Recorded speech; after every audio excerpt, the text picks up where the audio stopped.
اعوذ باللہ السمیع العلیم من الشیطان الرجیم من حمزہ ونفخہ ونفثہ بسم اللہ الرحمن الرحیم ربی یسر ولا تعسر وتمم بالخیر ربی زدنی علما وابتلوا الیتامی حتی اذا بلغوا النکاح فإن آنستم منهم رشدا فادفعوا إليهم أموالهم ولا تأكلوها إسرافا وبدارا أن يكبروا ومن كان غنيا فليستعفف ومن كان فقيرا فليأكل بالمعروف فإذا دفعتم إليهم أموالهم فأشهدوا عليهم وكفى بالله حسيبا۔ آیت نمبر 6 ہے، یہ ایک ہی آیت مبارکہ ہے، سورۃ النساء ہے اور چوتھا سپارہ ہے، ترجمہ ضیاء القرآن کا ہے۔ اور آزماتے رہو یتیموں کو یہاں تک کہ وہ پہنچ جائیں بلغ النکاح، نکاح کی عمر کو، بالغ ہو جائیں۔ بس اگر محسوس کرو تم ان میں دانائی، کیا محسوس کرو؟ دانائی، سمجھداری، عقل و شعور، رشد و ہدایت ان میں یعنی تمہیں فیل ہو، محسوس کرو تو لوٹا دو۔ کیا؟ فدفعوا، ان کو ادا کر دو، ان کو یا انہیں، ان کے مال، اموالہم، جو ان کے مال ہیں تمہارے پاس وہ ان کو دے دو، اور نہ کھاؤ انہیں فضول خرچی سے، اسراف کرتے ہوئے اس کو استعمال میں مت لاؤ۔ اور جلدی جلدی اس خوف سے کہ وہ بڑے ہو جائیں گے، اس وجہ سے بھی جلدی جلدی اس کا استعمال مت کرو، یتیموں کا مال، کہ وہ بڑے ہو جائیں گے تو تمہیں پھر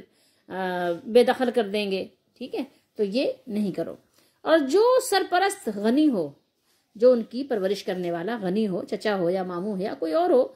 جو ان کی پرورش کرنے والا غنی ہو تو اسے چاہیے کہ یتیموں کے مال میں سے پرہیز کرے، فلیستعفف، کیا کرے؟ اس سے بچے، پرہیز کرے۔ ومن کان فقیرا، اور جو سرپرست فقیر ہو تو وہ کھا لے، اس میں سے کچھ کھا لے، بالمعروف، معروف طریقے سے، مناسب مقدار میں، ٹھیک ہے؟ جو ایک مناسب انداز ہے اس سے، یہ نہیں کہ بہت زیادہ، مطلب ضرورت سے زیادہ کھانے لگ جائے، فقیر ہے تو۔ پھر جب لوٹاؤ تم ان کی طرف ان کے مال تو گواہ بنا لو ان پر۔ یہ دیکھیں کتنی پیاری نصیحت ہے اللہ تعالیٰ کی طرف سے بندوں کے لیے، ایک دوسرے کی اصلاح اور خیر خواہی کے طور پر۔ ابھی ہم اس پر بات کریں گے۔ اور کافی ہے اللہ تعالیٰ حساب لینے والا، لوگوں کی گواہی کافی نہیں ہے کہ چوری کر لی اور کچھ اپنے مطلب کے گواہ لے آئے، وہ کافی نہیں، اللہ کافی ہے حساب لینے والا، وہ گواہی دینے والا کافی ہے کہ تم نے کیا کیا ہے، اللہ سے ڈرتے ہوئے اپنے کام کیے ہیں یا یہ کہ اپنے معاملات اپنی مرضی سے سیٹ اپ اپنا طے کیا، اپنا بنایا، اور اس کے بعد جو ہے لوگوں کو گواہ بھی کر لیا، تو ایسا نہیں، ٹھیک ہے؟ سنن ابو داؤد میں حضرت علی رضی اللہ تعالیٰ عنہ سے روایت ہے، فرماتے ہیں کہ میں نے رسول اللہ صلی اللہ علیہ وسلم سے سن کر یہ یاد رکھا ہے، لا یتما بعد احتلام ولا سمات یوم الی اللیل۔ احتلام کے بعد فرمایا کہ یتیمی نہیں، اور دن سے لے کر رات تک خاموشی نہیں۔ اور ام المومنین اما عائشہ صدیقہ رضی اللہ تعالیٰ عنہ اور دیگر صحابہ کرام رضی اللہ تعالیٰ عنہم سے مروی ہے کہ نبی کریم صلی اللہ علیہ وسلم نے فرمایا، رفع القلم عن ثلاثہ، عن الصبی حتی یحتلم، عن النائم حتی یستیقظ، وعن المجنون حتی یفیق۔ 3 شخص ایسے ہیں کہ جن سے قلم اٹھا لیا گیا ہے، یعنی 3 طرح کے لوگوں سے قلم کیا ہے؟ مرفوع القلم ہے، ان سے قلم اٹھا لیا گیا ہے۔ نمبر 1 بچہ، یہاں تک کہ وہ بالغ ہو جائے۔ نمبر 2 سویا ہوا، یہاں تک کہ وہ بیدار ہو جائے۔ نمبر 3 مجنون، یعنی جس کے اندر دماغی توازن پورے طریقے سے باشعور نہ ہو، یہاں تک کہ وہ صحت مند ہو جائے، عقل والا ہو جائے، تندرست ہو جائے۔ وابتلوا الیتامی حتی اذا بلغ النکاح، یہاں اللہ تعالیٰ نے ارشاد فرمایا یعنی کہ ان کی بلوغت اور جب وہ نکاح کی عمر کو پہنچ جائیں، تو اب ظاہر ہے اس کے لیے آپ کو کوئی ان کا چیک اپ کرانے کی ضرورت نہیں ہے۔ اگر ایسے بچے آپ کے پاس ہیں تو ایک اندازہ ہو جاتا ہے، 15 سال 16 سال 14 سال میں بچے اتنے بڑے اور اس قابل ہو جاتے ہیں کہ وہ مال کی حفاظت کر سکیں، ٹھیک ہے؟